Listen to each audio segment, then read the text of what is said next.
Hello, and welcome to Tree Talk. And today, before I begin, I would like to offer my condolences to the families, friends, and peers of the Parkland, Florida school shooting. What happened there was really a tragedy.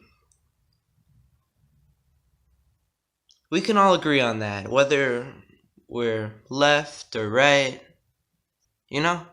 We can all agree that what happened there was a tragedy.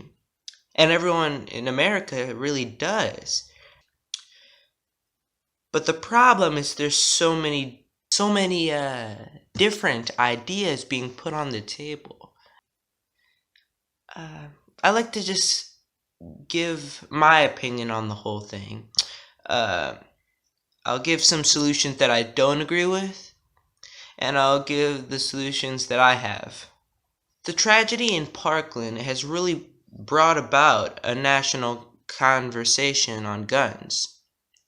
Looking at Google search trends, we can see that the topic of gun control has not spiked so much since the Sandy Hook school shooting. And that's where we'll really begin our discussion today. Gun control. Well, frankly, I don't agree with decisions like the proposed 2018 assault weapons ban, even though, as I think I read, it didn't go through. But anyways, banning over 200 assault weapons would be a costly endeavor, and very likely ineffective. The 1994 assault weapon ban, lasting until 2004, had very little effect, and assault weapons pre-ban were not even used in a majority of crimes. And then another solution some might offer is a gun buyback program, which that seems even more ridiculous to me. There's very little evidence that shows it would even reduce the number of gun-related deaths. To refute my claim, one might refer to the Australian buyback program, which has reduced the number of total gun-related deaths in Australia.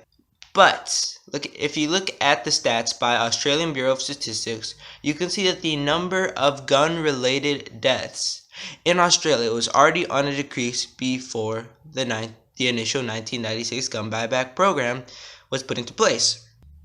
It cost the Australian government nearly $700 million because of the greater number of guns here and the greater population, it would probably cost somewhere in the billions.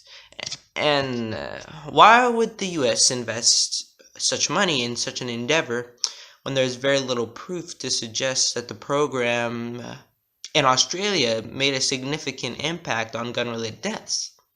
I mean, it was already on a decline, so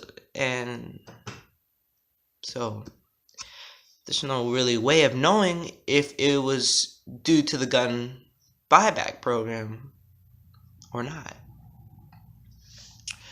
So then, if I don't agree with these two solutions, you may be wondering, what are my solutions?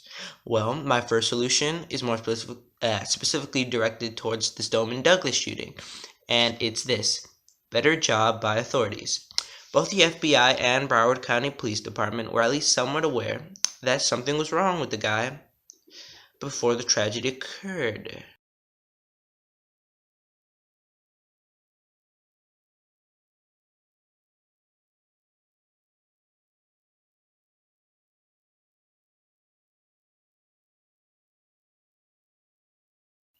Another solution is no more gun-free zones.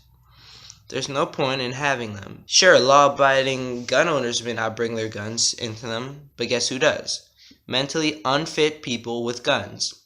People who don't care about the law, but instead targets that won't put up a fight.